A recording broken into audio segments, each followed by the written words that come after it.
Olá, pessoal. Muito boa noite. É um prazer estar novamente com vocês no realizando o 11º Papo Acima da Média do Projeto Nacional Universitários Acima da Média. Para quem não me conhece, eu sou a Pam Bressan, sou de Santa Catarina, tenho 26 anos, sou acadêmica de Ciências Contábeis. E para quem também ainda não conhece, né, o projeto Universitários Acima da Média, eu vou estar falando um pouquinho para a galera conhecer. É, a gente é um grupo de jovens diferenciados, né, ousados, que acreditamos que o conhecimento da faculdade, aliado ao desenvolvimento de habilidades pessoais, ele, junto com essas duas agregações, vai nos possibilitar uma melhor performance lá fora no pós-faculdade, né, no mercado de trabalho. E um sucesso mais rápido aí para nossas conquistas pessoais e para a realização dos nossos sonhos. Então, a gente acredita nesses dois pilares, no conhecimento, mais o desenvolvimento de habilidades, como pilares para a gente formar um universitário acima da média. Né? E é um projeto que tem abrangência nacional, a gente tem atualmente 25 representantes em 12 estados do Brasil, e a gente atua online e offline, né? Online seria através do portal, que é o nosso site, www.universitadosacimadamedia.com.br, onde lá você encontra artigos, entrevistas, encontra todos os papos acima da média, para você se inspirar, se motivar e também adquirir muito conhecimento, né, de diferentes áreas, né, do empreendedorismo. E offline a gente atua dentro das universidades, né, com projetos, né, fortalecendo já os projetos existentes dentro das universidades, e assim como também melhorando e agregando, né, com novos projetos do próprio Universitários Acima da Média, dentro das faculdades brasileiras. E eu vou passar a palavra rapidamente para o representante João, onde ele vai fazer sua apresentação. João, está contigo. Boa noite, pessoal. Primeiramente, boa noite aí pro Carlos. É um prazer comparecer nesse hangout junto com você.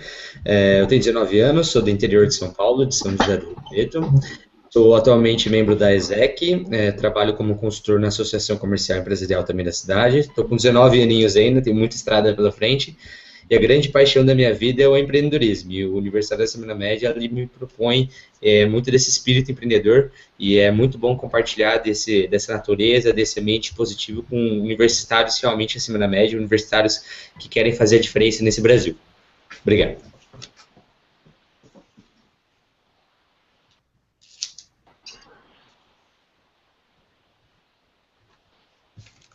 Pão, você está mutado.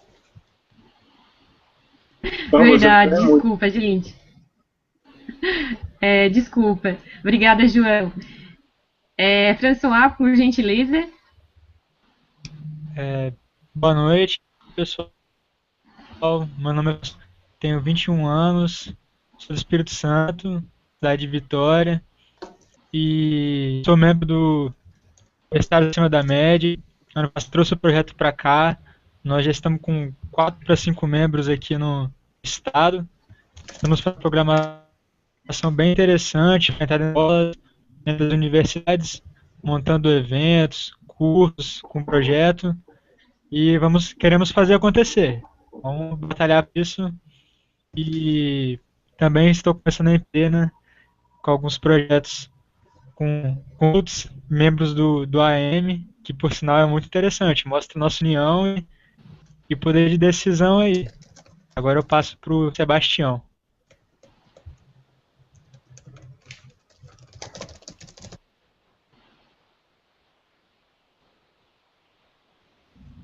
Sebastião, consegue ouvir a gente?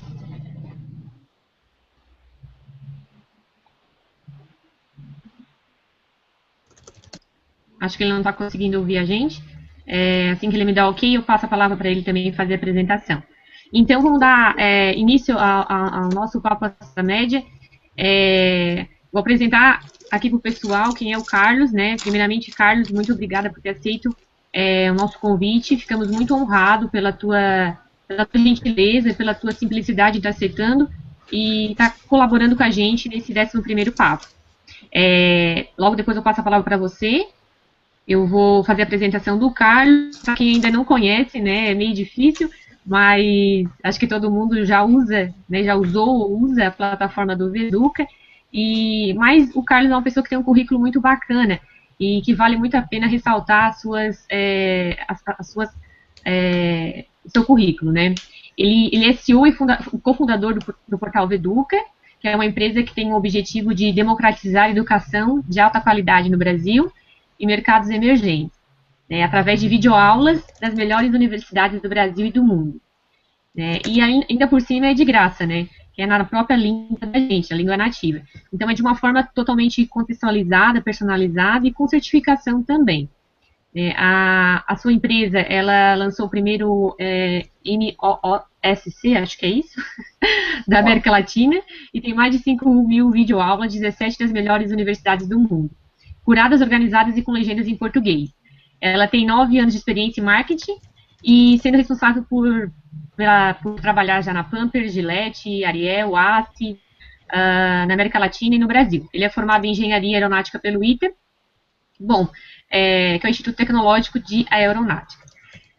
Carlos, muito obrigada mais uma vez. Eu que agradeço, Pan, agradeço a todos vocês o convite, é um prazer estar aqui contribuindo com esse grupo tão bacana, tem um propósito tão legal. Quando você me fez o convite, eu fui ler, entrei no site, fui conhecer melhor o grupo de vocês e eu acho muito bacana, porque eu acredito que o empreendedorismo é o que faz com que o jogo não some zero.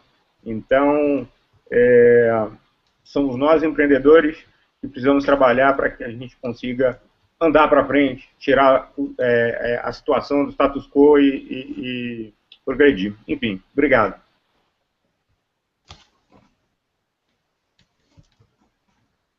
Show de bola, Carlos. A gente que agradece a sua disponibilidade. Eu vou dar início aqui. Eu já conhecia, né, um pouco do teu trabalho, inclusive me serviu bastante de inspiração o case de apresentação do Veduca lá no TEDx de Mauá, e há algum tempo atrás, né, onde eu conheci o Veduca e comecei a acessar e fiz o curso de gestão ali. Achei muito, muito interessante, me agregou bastante e a partir dali favoritei o teu site, né, e coloquei ali para mim sempre estar agregando novos conhecimentos além do que eu já recebo na faculdade, né, diariamente. Achei muito interessante, eu queria que tu começasse para a gente falando um pouquinho eu conheço um pouco da tua história através desse case lá da apresentação, mas para quem ainda não conhece, para que você fale um pouquinho de como começou, né, você era um professor universitário, e o que você levou a implementar, né, a implementar esse projeto, a dar início a esse projeto, você foi para os Estados Unidos, verificou o mercado lá, e trouxe essa ideia inovadora para o Brasil, pode estar conversando, né, contando um pouquinho para a gente, né, da sua visão no início da implementação do Veduca. Pois é, eu sou engenheiro aeronáutico, como você disse, me formei lá no ITA, e depois de ter me formado lá, fui trabalhar no mercado financeiro, como todo bom engenheiro, né? E depois de um tempo no mercado financeiro, eu trabalhei 9 anos em marketing na Procter & Gamble. Eu tinha vontade de ter um negócio que não só visasse ao lucro, mas também ajudasse a melhorar a vida das pessoas. Mas, como toda aquela ideia, todo aquele projeto que você tem, que você não sabe bem como começar, o que você faz? Você posterga, você adia, você não tem prioridade. Eu acho que foi em 2007, 2008, eu saí de férias, resolvi esquiar, e eu sofri um acidente muito sério, eu tive um traumatismo craniano, e fiquei um mês internado no hospital. Os médicos ainda não sabem explicar como é que eu saí vivo. E quando você fica um mês no hospital, você tem bastante tempo para pensar e para refletir sobre a sua vida.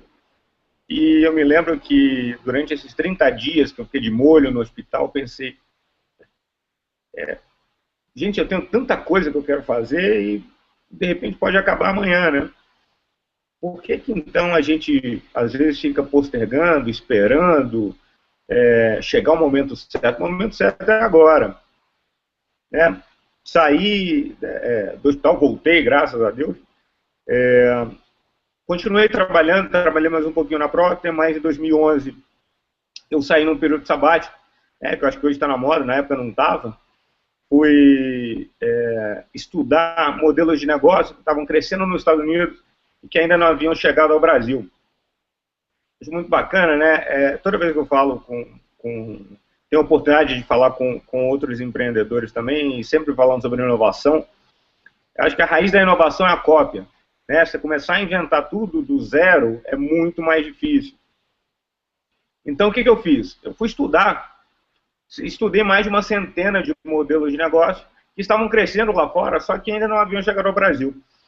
Mas vários modelos excepcionais. Eu me lembro aqui de uma ideia que eu achei muito bacana. Uma empresa na Filadélfia, um cara montou uma lata de lixo de rua e em cima da lata de lixo de rua, ele adaptou um painel solar de forma que à medida que você vai jogando lixo, com energia solar, ela vai prensando automaticamente o lixo. Quando a lata enche, manda um sinal para a prefeitura. Na prefeitura tem um software que calcula a rota ótima dos caminhões de lixo. Isso é uma economia de milhões para a prefeitura. Deu super certo. O cara exportou a ideia aí para várias cidades ao redor do mundo. Mas é um dos exemplos, né, do tipo de inovação que o pessoal está fazendo fora do Brasil, que ainda não chegou ao Brasil. E nesses estudos, enfim, encontrei um movimento de open courseware, né, ou de recursos educacionais livres. Toda essa revolução que acontece na educação hoje começou em 2002, quando o MIT, o Massachusetts Institute of Technology, decidiu gravar e disponibilizar gratuitamente na internet todos os seus cursos, todas as suas aulas. As principais universidades do mundo seguiram os passos do MIT, então Harvard, Stanford, Yale, Princeton, Berkeley, por aí vai. Esse movimento ganhou proporções globais, só que em 2011 ele ainda não havia chegado ao Brasil, por dois motivos. Primeiro, todo esse conteúdo sensacional estava em inglês, e só 2% da população brasileira fala inglês fluente. E o segundo motivo é que as grandes universidades brasileiras ainda não haviam começado a fazer nada. Aí quando eu olhei para isso, eu falei, é isso aqui que a gente precisa fazer, né? Não tem nada parecido no Brasil. O Brasil precisa muito de educação de qualidade, né? Então, se você pegar, nós somos a 7ª economia do mundo. Agora, qualquer ranking educacional, a gente está sempre nas últimas posições. Isso acaba sendo o maior gargalo para o crescimento econômico brasileiro. Falta educação de qualidade, por consequência, falta mão de obra qualificada, a gente não consegue crescer nem 2% ao ano. E o terceiro motivo, que eu acho que é bastante importante para todos nós empreendedores, nós temos que ter uma ligação muito forte com aquele negócio que você está escolhendo fazer, porque você vai ter muitas dificuldades. E eu tenho uma ligação muito forte com a educação, porque eu venho de uma família de professores, meus pais são professores universitários, durante muitos anos. Eu mesmo dei aula também bastante. Hoje, infelizmente, acabo não tendo mais tempo de dar aula. E saí da indústria e montei o Veduca, como a Pamela falou exatamente. O propósito dele é democratizar a educação de alta qualidade com cursos das melhores universidades do mundo de graça, na língua nativa, de forma personalizada e com certificação. Então, que me fez buscar e começar o Veduca, a história começou desse jeito que eu contei para você. Se eu puder deixar uma primeira reflexão, talvez um primeiro grande ahá, não deixe para amanhã, começa agora. O melhor momento para começar e para fazer é agora, não é amanhã, não é depois de amanhã. Então, o acidente me chamou a atenção para isso e, bom, o Veduca está aí, 2 anos. Sensacional, achei essa introdução muito motivadora e bem esclarecedora também para o pessoal que ainda não conhecia o início aí do Veduca, né, como ele nasceu. Vou passar a palavra aí para o João, nosso representante, que tem algumas perguntas também para você, Carlos. Bom, boa noite novamente, Carlos. Você citou um pouquinho dessa questão de educação, que é realmente o seu foco. E hoje o Brasil, desculpa entrar nesse quesito político, mas na verdade é algo real, um fato. O Brasil ele não investe em questões básicas de infraestrutura. E a educação é realmente o caminho para a gente melhorar tudo. E você, como canalizador dessa educação, e você que pulverizou, disponibiliza todo esse conteúdo incrível, como é ter parceria com grandes empresas e grandes informadores, por exemplo, do New York Times, Financial Times, o Yahoo, Google, como que é ter parceria com essas grandes empresas de informação e como é esse contato mais estreito aí com esse pessoal? Eu acho que é o seguinte, quando a gente começou o Vedu, a gente está fazendo algo muito inovador, não tinha nada parecido, né? E é interessante, né? Como você acredita na ideia. Eu me lembro que quando eu tinha a primeira versão do site, que era péssima, enfim, eu ainda tenho vergonha do site, o pessoal fala, Carlos, mas o site é incrível, para mim está péssimo, está tudo errado ainda, tem que melhorar um monte de coisa. Mas a primeira versão do site, nós montamos, eu mais 3 fundadores, nós fundamos o Educa, nós somos 4, o Marcelo Melahovic é o responsável pela parte financeira, o Eduardo Zancu é responsável pela parte educacional, e o André Tachan é responsável pela parte de tecnologia. E eu precisava lançar, né? Assim, ok, eu tenho um site agora e eu preciso gerar tração nesse site, né? E eu me lembro que eu fui a uma agência de PR, né? Ai, gente, me fugiu o português aqui. Uma agência de PR. Cheguei para eles e falei, gente, eu preciso gerar notícia do site. Vocês conseguem fazer isso? E a amizade foi muito efetiva, conseguiu, a gente começou a trabalhar no dia 1º de março de 2012, no dia 17 de março, saiu a primeira notinha do Veduca no Valor Econômico, no dia 18 o reitor da Unicamp estava me ligando. Aí, passou mais um tempo, passou mais 1, 2 meses, aí saiu no Jornal da Globo, aí o negócio explodiu.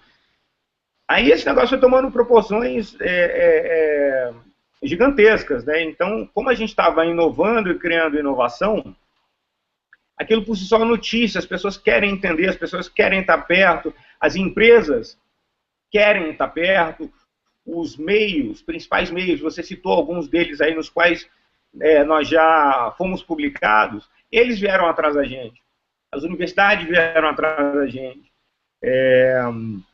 Obviamente não é fácil, é difícil, mas pelo fato da gente ter criado esse negócio inovador, a gente conseguiu abrir portas, gerar a vontade de empresas, instituições e meios de nos conhecerem e abrir uma série de portas. Né? E para citar alguns exemplos, eu acho que são muito bacanas, foi no início do ano passado, a minha gerente de comunicação chega para mim e falou, Carlos, olha o e-mail que nós recebemos. O e-mail ia assim, olá, Carlos, prezado senhor Carlos, aqui é fulana de tal, diretora do Ministério da Educação, gostaria de entrar em contato com vocês, porque o ministro, na verdade, na época era o Aloysio Mercadante, ele quer conhecer vocês. Aí eu olhei, a primeira coisa que eu pensei, né, claro, é trote, né? E nós respondemos o e-mail, respondi o e-mail. Isso foi uma quarta-feira, na sexta-feira a gente estava lá no MEC, conhecemos o Mercadante, conversamos 2 horas com ele, pudemos falar o que a gente acha, o que a gente não acha, o que tem que ser feito ou não ser feito na educação, e é o tipo de porta que o Veduca nos abriu, entendeu? Meu ponto é, quando você constrói uma coisa imbuída de propósito, você atrai as pessoas que acreditam nos mesmos valores que você acredita. E isso é muito poderoso. Eu me lembro que tinha a página, a primeira versão do Veduca, lá estava a página do Sobre, lá nós acreditamos que a educação é a arma mais poderosa para mudar o mundo, blá, blá. Eu escrevi um monte de coisa.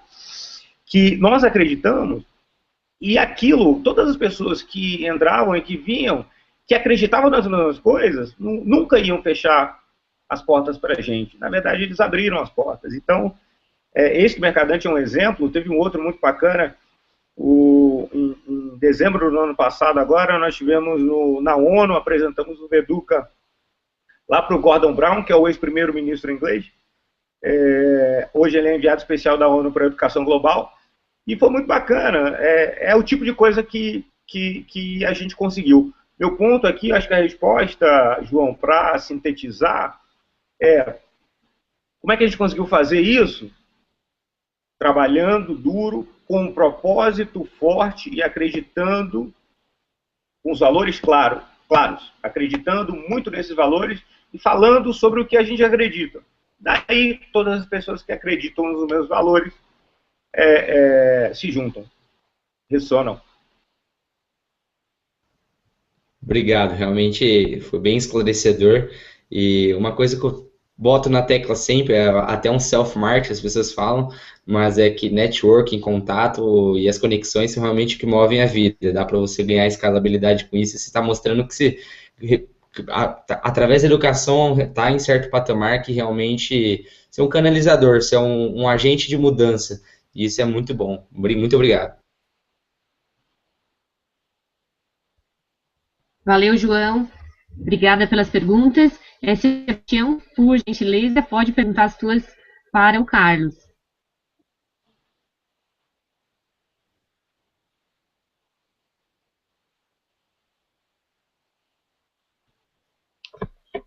Olá, pessoal. Boa noite.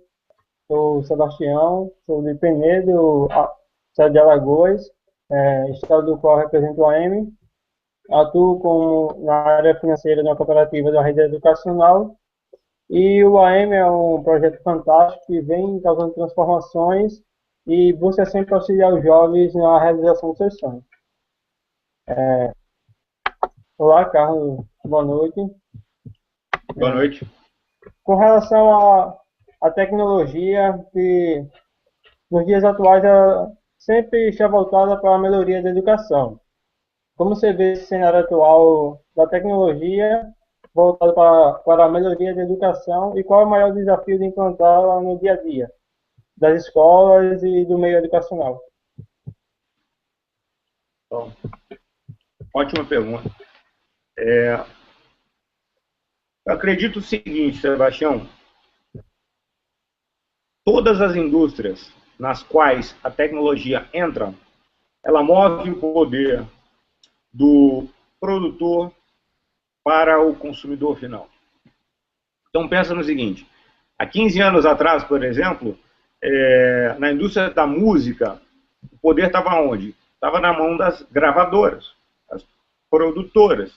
A tecnologia entrou no mercado, moveu esse poder da mão, destruiu a indústria, né? A indústria teve que se reinventar inteira e moveu o poder da mão dos produtores, né, das gravadoras, para quem? Dos consumidores finais. De forma que hoje você não precisa mais comprar um CD com 14 músicas, obrigado, só porque você quer ouvir uma. Você entra lá na Apple Store e compra essa uma música que você quer ouvir. Né? Esse é um exemplo, né? Esse fenômeno aconteceu na indústria da música, está acontecendo na indústria do entretenimento, você vê aí o sucesso da Netflix, e está acontecendo também na educação. Tá? O que eu quero dizer com isso? As tecnologias, novas tecnologias em educação, estão movendo o poder dos produtores de conteúdo para o estudante. Então, o que acontece? O que significa isso? O estudante hoje, ele tem acesso aos professores das melhores instituições do mundo. Ele entra numa plataforma como a do Veduca, assiste o curso no seu ritmo, ele vai e reassiste quantas vezes forem necessárias para ele aprender. Depois, ao longo que ele vai assistindo, ele vai fazendo os quizzes, vai fazendo os testes, ele vai acompanhando a sua performance, ele vai testando o conhecimento que ele acabou de aprender. Ali na plataforma, ele também pode entrar em contato com outros estudantes que têm dúvidas semelhantes, pode trocar ideias, pode construir projetos, e uma série de ferramentas que exatamente trazem o poder para a mão do estudante. Então, a gente fala que a gente está construindo uma tecnologia centrada no estudante, e, para mim, o maior impacto da tecnologia é dar poder na mão do estudante, para que ele possa aprender da melhor forma que for possível para ele e tirar o máximo dele mesmo. Tá? Os desafios para implantar a tecnologia, que é a segunda parte da sua pergunta, João, acho que nós temos vários desafios para implantar tecnologia.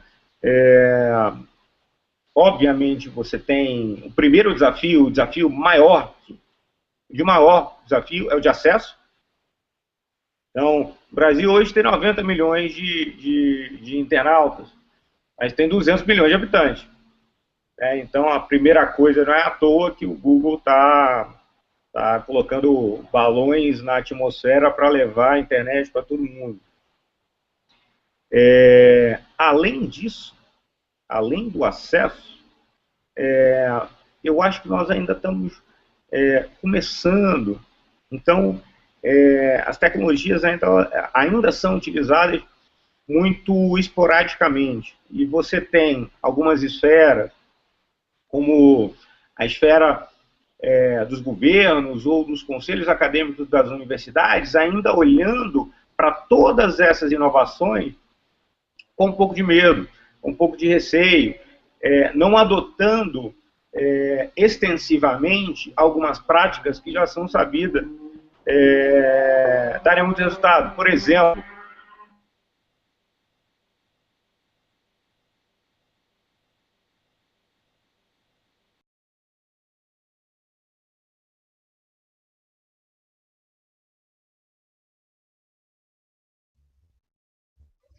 Acho que acabou gravando, né? Travou aí para vocês também?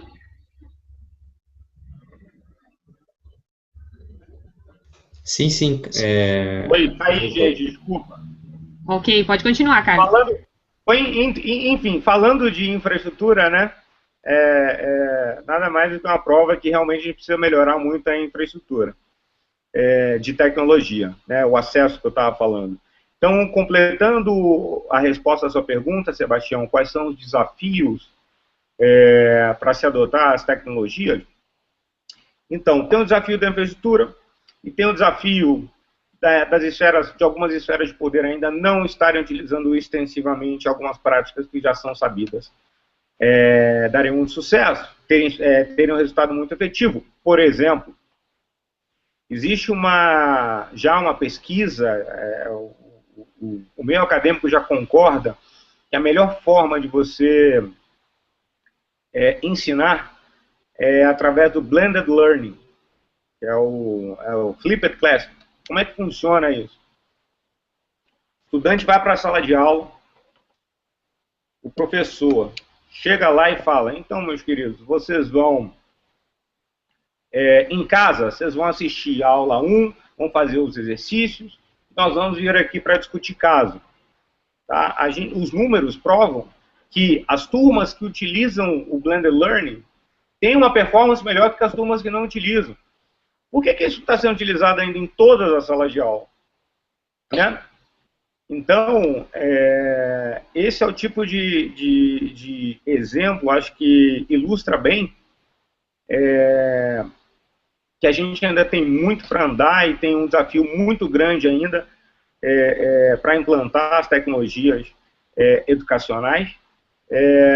Mas uma coisa boa de você trabalhar no empreendimento no ramo da educação é que é muito gratificante. Então, você olha para o desafio e você fala: oba, vou trabalhar hoje. Tá bom. Respondi a pergunta? Obrigado. Valeu, Carlos. João?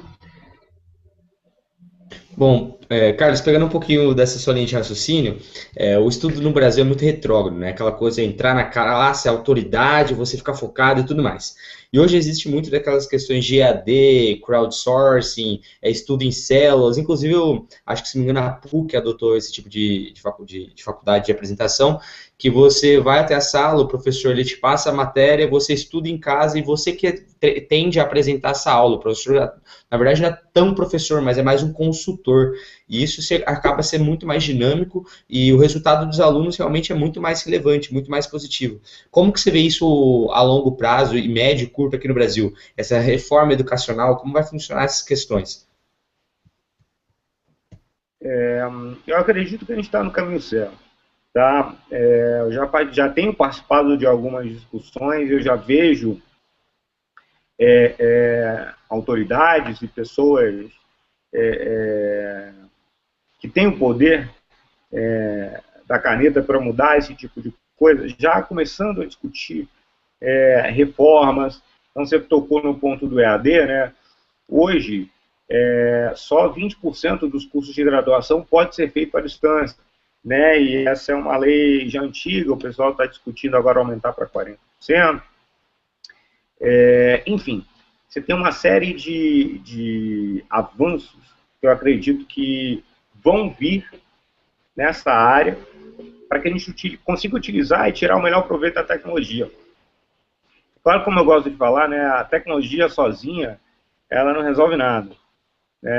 O que é importante são as pessoas no final do dia. Então, você vê, por exemplo, você deu esse exemplo da PUC, o pessoal lá de Harvard, eles descobriram que a melhor forma, até entrando um pouco mais em detalhe da parte educacional, a melhor forma de você ensinar ou você tem a melhor performance uma turma, o professor entra na sala no primeiro dia, dá um problema para a turma resolver, sem embasamento teórico. Ele dá um problema, os alunos vão tentar resolver aquele problema sem conhecer ainda o assunto, né, a base teórica necessária para resolver aquele problema. E aí, o que acontece? Os alunos não conseguem resolver. Aí, a partir daí, o professor começa a explicar e construir toda a base teórica. E quando ele chega da forma do flipped classroom, como eu expliquei na outra pergunta, e quando ele chega ao final do curso, o professor dá o mesmo problema de novo, e aí os alunos, já com a base teórica, conseguem resolver o problema. O pessoal de Harvard descobriu que essa é a melhor forma de você ensinar. Eu acho que a gente está todo mundo caminhando para aí. Tá? Então, você tem o pessoal lá fora, as pesquisas das grandes universidades norte-americanas, provando e dando a direção de para onde nós temos que ir. O que eu só gostaria de fazer, né, é o que eu tento fazer com o Educa, né, é trazer um pouco de senso de urgência. Cada ano que passa, você pode parar e pensar, pô, você tem 80, 70 anos, um ano não é nada. Mas para a criança que tem 5 anos, 6 anos de idade, um ano é 20% da vida dela. Né? Quanto mais rápido a gente trouxer os benefícios da implantação de políticas como essa, mais rápido a gente vai conseguir tirar o Brasil das últimas posições educacionais e colocar o Brasil na sua posição de direito, que é o topo. Então, eu acredito piamente que todas essas revoluções, toda essa revolução que está acontecendo na educação, graças à tecnologia, é uma oportunidade única que a gente tem no Brasil. Que a gente tem um atraso educacional histórico. Se a gente aproveitar bem esse momento agora, a gente vai conseguir resolver, talvez, a causa raiz de todos os problemas que nós temos nesse país. Né? Enfim. Legal, muito obrigado. Valeu, João, pela pergunta. François, depois a gente partir para o pessoal que já está mandando um monte de pergunta aí pelos outros canais. François, por gentileza. Sim. Olá, Carlos, boa noite. Boa noite. Eu tenho curiosidade em relação ao Veduca, e estou curioso. E eu queria saber assim, você acabou de dizer que tem 90 milhões de usuários, o Veduca, entre aspas, vamos dizer. E como que Não, você não, não, não. pretende... 90 milhões de internautas no Brasil. Dia que eu tiver 90 sim. milhões de usuários, eu sou o maior site brasileiro. O Opa, Facebook desculpa, eu não tem errei. 90 milhões de usuários. O Facebook no Brasil não tem 90 milhões de usuários. Eu errei, foi mal. Então, o Veduca está É, chegando tá, no primeiro meio milhão de estudantes, que já é ótimo. isso, ótimo. Você tem quase meio milhão de usuários, certo? Como você Isso. pretende alinhar a sua tecnologia com base nos seus usuários para alinhar para fazer mais networking entre eles? Por exemplo, com eventos ou fazer algumas aulas presenciais, alguns cursos presenciais, para ter uma interatividade maior entre os usuários, não só com conteúdo, até em relação à apresentação, algo do tipo, em relação ao Veduca, junto com seus usuários. Gostaria de saber se você está pensando algo do tipo para o Veduca. Excelente pergunta também, François. Em primeiro lugar, é muito bacana falar com um conterrâneo, né? Que eu sou capixaba também. Sério? Caraca, que bom. Sim, sou capixaba. Mas enfim, vamos lá. A interação entre os usuários é fundamental. Quando a gente olha a taxa, o percentual de estudantes que terminam o curso online com sucesso, é uma taxa baixíssima de todos. A do Educa, Coursera, do edX, de todos os players. Está na casa de 10%. De cada 10 que começam, um termina. E nós acreditamos que a principal motivação para isso é que, diferente do estudo na sala de aula, que você está estudando em grupo, quando você estuda online, você estuda sozinho, o que é péssimo.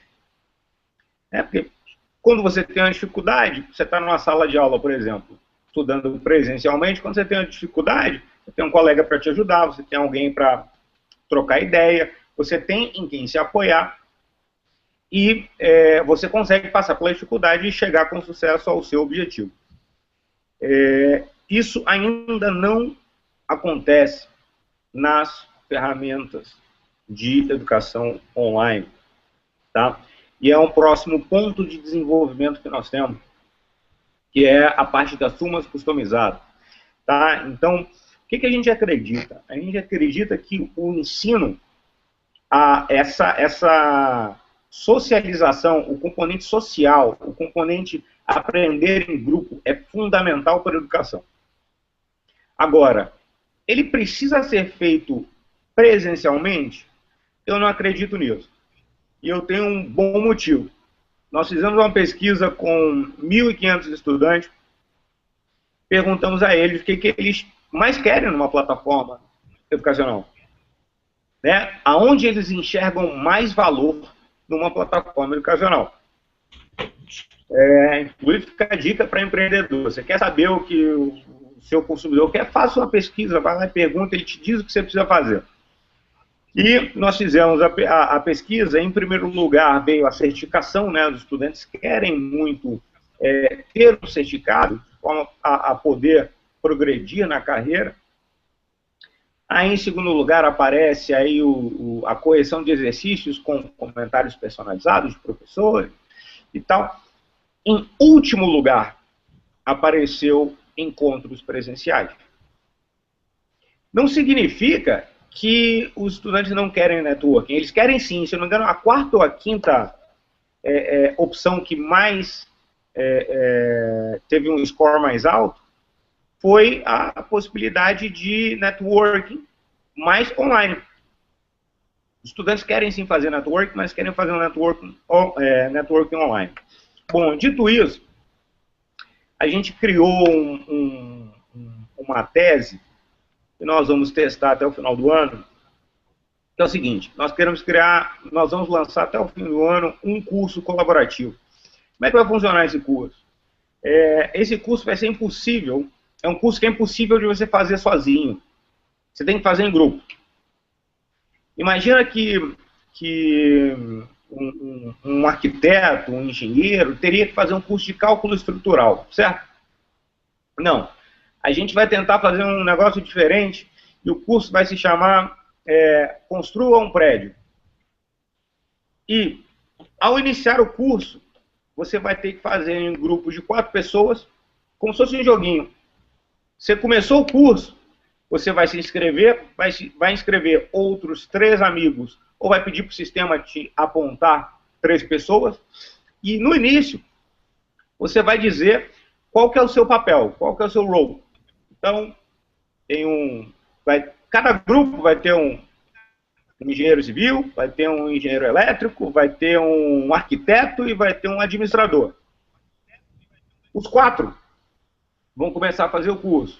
Cada um deles pode estar, um aqui em São Paulo, outro aí em Vitória, no Espírito Santo, outro em Brasília e outro no Rio Grande do Sul.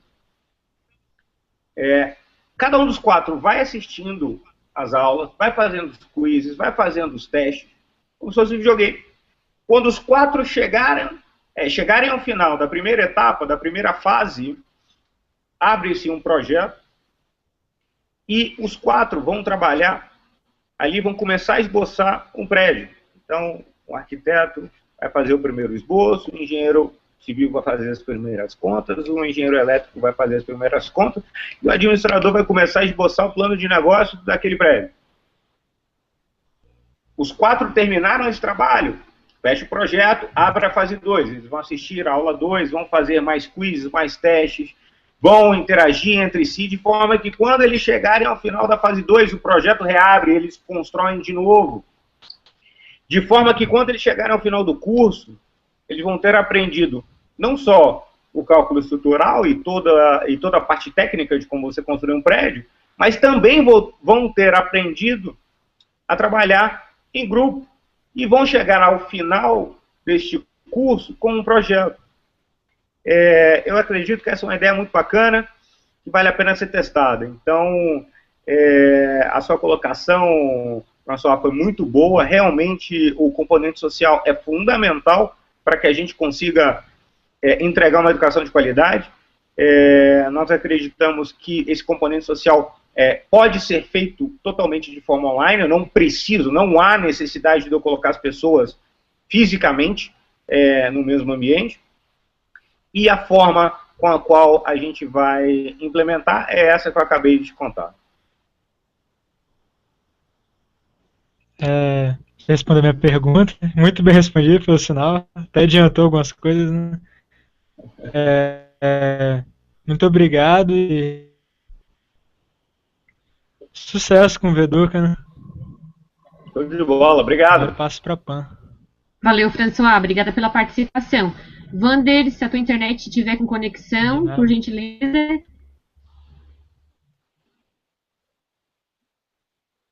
Acho que ele não está ouvindo a gente.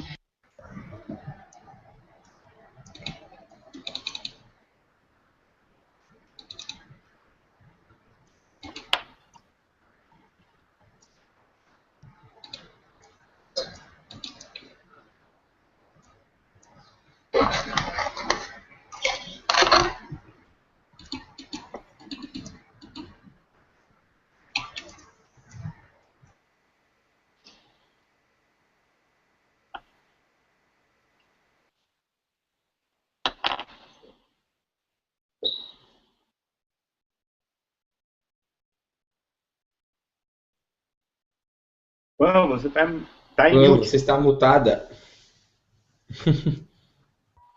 Estão me ouvindo agora? Agora sim. Gente, desculpa. Perdão. Não ouviram nada, então. Perdão.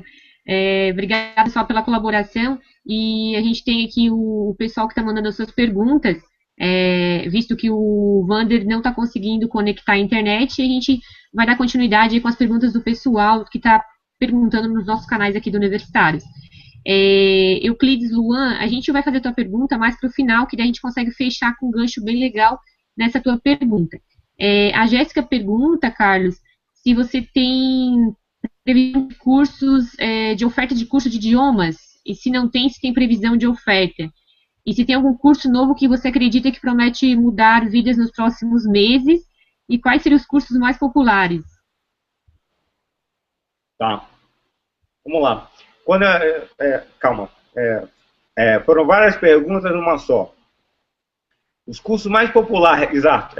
Os cursos mais populares do Veduca hoje, que é muito gratificante para nós, são os MOOCs brasileiros, das universidades brasileiras, da USP, da Unicamp, e que é uma coisa muito bacana.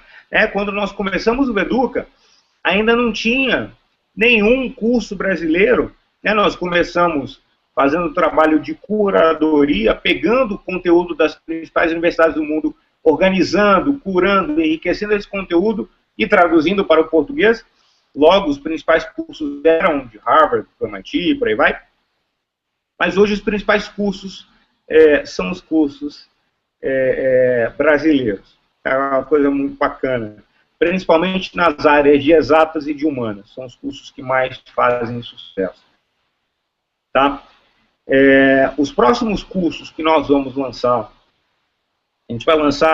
a gente lançou agora em novembro, um MBA em Engenharia e Inovação, que é o primeiro MBA online aberto do mundo. Deu tão certo, hoje a gente tem, vocês terem uma noção, nós temos 17 mil pessoas fazendo esse MBA da forma gratuita, e ele é um MBA cujo conteúdo é totalmente aberto, então se o estudante quiser entrar e aprender com professores da USP, ele vai entrar e vai aprender, está grátis. Agora, se ele quiser a certificação, aí ele entra num programa pago, que tem todo o suporte para que ele consiga ter sucesso na certificação. Então ele vai ter tutoria personalizada, ele vai fazer provas presenciais, que é um requisito do MEC, e vai poder apresentar um trabalho final de conclusão de curso. Passando, ele recebe o certificado.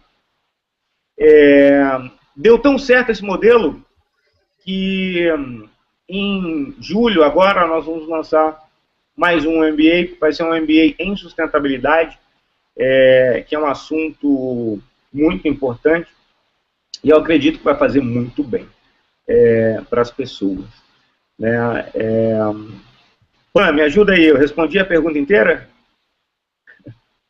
Respondeu sim, ela perguntou quais seriam os cursos que tem previsão de lançar, os cursos mais populares, os cursos que você acha que na sua opinião, promete mudar vidas nos próximos meses, e se você tem ofertas ou não de cursos de idiomas. Curso de idioma. Vamos lá, sabia que estava faltando um pedaço. Curso de idioma. Quando nós escolhemos começar o Veduca, nós escolhemos atacar naquele segmento que estava mais carente, que era o segmento dos cursos de graduação e pós-graduação. Não tinha nada.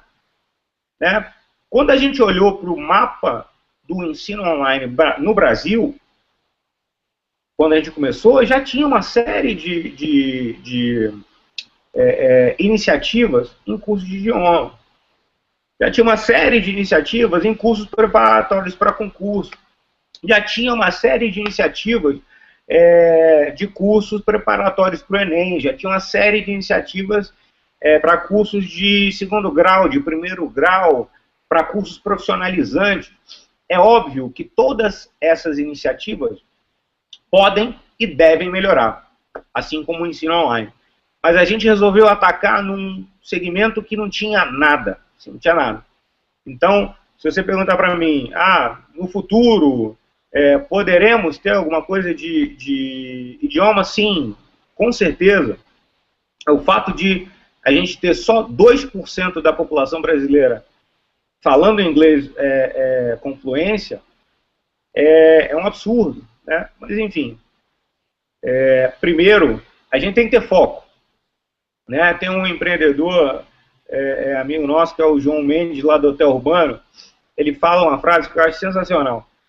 A ideia para dar certo na internet, ela tem que ter 3 coisas. Ela tem que ter um propósito forte. Você tem que se preocupar em resolver um problema real. Então, essa parte do propósito é muito importante, número 1. Número 2, você tem que, essa ideia tem que ser autocatalítica. Então a gente até já falou um pouquinho disso aqui. Quando você tem um propósito forte, as pessoas querem falar a respeito daquilo, né? Então a ideia parece que se multiplica, né? Até hoje não investimos nem um centavo em publicidade, Bedu. E a terceira coisa é exatamente o ponto do foco. A ideia, para dar certo, ela não pode ser um pato. Porque o pato não nada, não anda e nem voa direito. Então, o fato da gente não ter ido ainda para o ensino de língua é uma escolha, é foco. Mas é uma oportunidade, com certeza. Bom ponto. Obrigado pela pergunta. Ótimo, respondendo aí nossa amiga Jéssica, representante também. O Lucas Quadro Silva, que inclusive também é um representante nosso, pergunta, Carlos, que empreender e inovar no setor da educação é um tanto quanto complicado, né? Inclusive no Brasil. Ele gostaria de saber a tua visão sobre o empreendedorismo na educação e as barreiras enfrentadas para quebrar conceitos antigos e como se destacar no meio.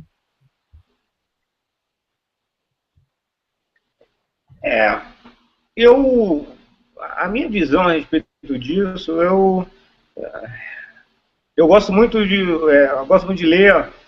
Eu tenho um assunto que eu gosto bastante, que é a Segunda Guerra, e eu tenho um pensador que eu acho sensacional, que se chama Winston Churchill. Ele fala que, quem falou, né, que ele é uma pessoa otimista por natureza, que não há benefício nenhum em você ser pessimista. E eu concordo muito com isso. Se por um lado existem vários desafios adicionais no empreendedorismo em educação versus o empreendedorismo comum. O empreendedorismo comum, no Brasil, a gente tem uma série de desafios, né? Tem a carga tributária, a dificuldade de acesso à mão de obra qualificada. Tem uma série de problemas para qualquer empreendedor. Especialmente no ramo da educação, você vai ter a dificuldade de chegar ou de influenciar um tomador de decisão, de você conseguir, por exemplo, você criou um produto para melhorar como é o ensino de matemática para o primeiro e segundo graus. Como é que você vai influenciar o governo, o município a adotar, a testar aquela solução que você criou? Tudo isso é difícil, né? Só que, se por um lado é difícil, por outro, é muito mais gratificante você trabalhar em educação versus trabalhar em outros empreendimentos. Porque você está ali trabalhando e no final do dia, cada minuto que um estudante passou no Veduca, ele está sendo melhor dali. Cada dia de trabalho que a gente gasta ali, a gente está fazendo bem para as pessoas, né? Obviamente é um business, não é uma ONG, é um business, mas se por um lado você tem dificuldades extras, por outro, você trabalhar em educação, você também tem um benefício extra, que é esse senso de propósito. E, para resumir, para que você consiga ter sucesso em qualquer empreendimento, não importa se é educação ou não, primeiro, você tem que ter um propósito forte, você tem que se preocupar em resolver um problema real, número 1. Número 2, você tem que ter foco e tirar a ideia do papel, tá? A ideia no papel não vale nada, implementar, a execução é o que importa, tá? Tem um monte de gente, tem um monte de ideias sensacionais, mas a ideia no papel ela não vale nada, então tem que arregaçar a manga e trabalhar. E o terceiro ponto para que você consiga ter sucesso é que você tem que cercar de pessoas boas. Então, procure cercar das melhores pessoas, que aí você vai conseguir alcançar os seus objetivos. Então, resumindo, para que você tenha sucesso, são esses 3 pontos. Respondido? Respondido, Carlos. E infelizmente o tempo voa, né? Nós vamos responder a última pergunta do Euclides. Perguntou pelo Google Plus. Boa noite, galera. Eu gostaria de perguntar para o Carlos quais principais dicas que ele daria para quem tem uma ideia neste nicho educacional e deseja empreender nessa área. Mas acabaste de falar um pouco também a respeito disso, né, Carlos? E ele colocou, tendo em vista a filosofia de que existe dois tipos de pessoas, as que têm talentos e as que não têm, mas descobrem os seus. Né? E ele acredita na educação e que através dela a gente pode mudar diversas realidades em vários aspectos, pois ele fala que a educação, né, e realmente é, né, a base de tudo. Se pudesse finalizar aí para a gente, então, com algumas dicas, né, falasse bastante, desse bastante conselho e dicas hoje, inclusive nessa última resposta. Mais para o nosso querido Euclides Luan, aí, nosso telespectador, está ansioso também pela tua resposta. Tá. Obrigado, Euclides, pela pergunta. E é uma pergunta muito bacana para a gente terminar. Eu acredito que todas as pessoas têm potencial. Todas. O nosso trabalho tem que ser, no caso da educação, o nosso trabalho tem que... qual que é o objetivo? É dar oportunidades iguais. Acredito que se todo mundo tiver as mesmas oportunidades iguais, a gente vai ter cumprido o nosso papel. E aí vai depender de cada pessoa aproveitar as oportunidades e, se melhorar as pessoas ao seu redor. Dito isso, para responder a sua pergunta, Euclides, como começar? Assim, tem que fazer. Se você tem uma ideia, a melhor forma de você ver se a ideia é boa ou não senta, faz um protótipo dessa ideia e coloca na rua. Mostra para 1, 2, 5, 10, 20, 30, 50, 100, 200, 500, daqui a pouco você tem 1.000, 2.000, 5.000, 10.000, 100.000 pessoas usando. Faz um protótipo, coloca o protótipo na rua, faz o negócio. O maior risco está em não fazer nada, está em deixar o tempo passar. Então, como é que eu faço para começar? A partir de amanhã, se eu puder falar uma coisa para você, como é que você vai para começar? Levanta amanhã cedo e fala, eu vou começar. E aí você começou, pronto. Talvez seja a resposta mais simples de se falar e a mais difícil de se fazer. Mas, como é que faz para começar? Acorda amanhã e começa. Boa, Carlos. Acho que finalizou aí com bastante, uma dose aí de motivação para a galera acordar de manhã já pronto para enfrentar o batente. Pessoal, acabamos bem no momento certo da finalização do nosso evento. Eu quero agradecer mais uma vez, Carlos, pela tua disponibilidade e por ter dedicado essa 1 hora aí para compartilhar com a gente um pouco do seu conhecimento, que agregou bastante para nossas vidas profissionais e pessoais. Eu que agradeço, Pamela. Mais uma vez, vocês estão de parabéns pela iniciativa dos Universitários da Semana Média. E eu espero que ela, na verdade, já está dando frutos, que ela dê cada vez mais frutos. Contem comigo para o que vocês precisarem. Muito obrigado pela oportunidade. Nossa, obrigada mesmo, Carlos. E, pessoal, muito obrigada pela presença de vocês, o pessoal que acompanha a gente pelas perguntas do Google+, do Facebook e do YouTube. E a gente agradece pelo carinho e bom, ficamos aí até o próximo Papo Acima da Média. Beijo no coração, gente. Gratidão, até mais. Obrigado. Tchau, tchau. Tchau, tchau.